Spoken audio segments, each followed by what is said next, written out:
Sama saya tak buat. Ikut tu. Sekarang kita baru nak keluar rumah. Layan nature. Layan nature. Gili kau bilang gitu bang. Jack pun tak lepas. Bayar lama duk dia. Kau pakai kasut macam nak pergi jumpa klien tu.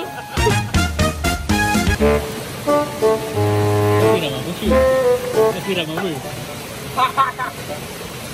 Video kita kali ni disponsor oleh Maldini. Kat belakang saya ni ada sesi photoshoot. Tim fotografi kita. Tim marketing media. ni kena up gaji dia orang ni. Kena up gaji ni. Kita akan naik gaji berdasarkan sale lah. Sale lah. Contoh sale satu hari tu naik 20%, 30%, kita naik 30%. LSDN sila cari budak ni. Tidur member. Layan betul. Dia bekalkan ais kau. Mushroom soup. Mushroom soup. Pakai ais. Sebab tak ada air kosong.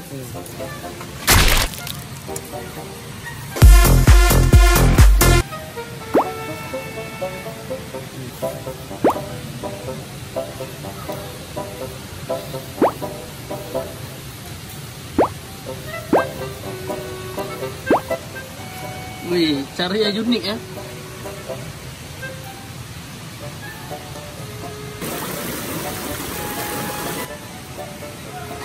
Wih, panas tu, panas tu. Berasap tu. Asap guys. Tak boleh. Tak ada lah, tak boleh. Budak tu. Kalau nak bagi rating per 10, 9 per 10. Kau tanya mana lagi satu. Mana lagi satu? Lagi sekali. Walaupun awkward. Sekali. Sedap tu. Baru minta? Kalau per 10, aku bagi 9 per 10. Satu lagi mana tu? Satu lagi kalau awak suapkan betul saya.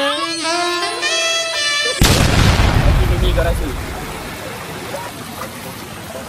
Okey, Lip. Tapi kita orang bukan toast kan. Kita orang bakar guna pen je.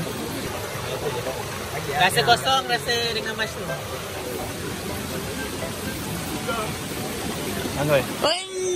Sebab gentle. Dia macam, kau tahu tak? Kali bread yang kau beli kat kedai, kau lupa je nama dia. Ada orang yang memang makan kali bread kan. Ya, dia kurang. Dulu. Certified lah. Certified. Mantap.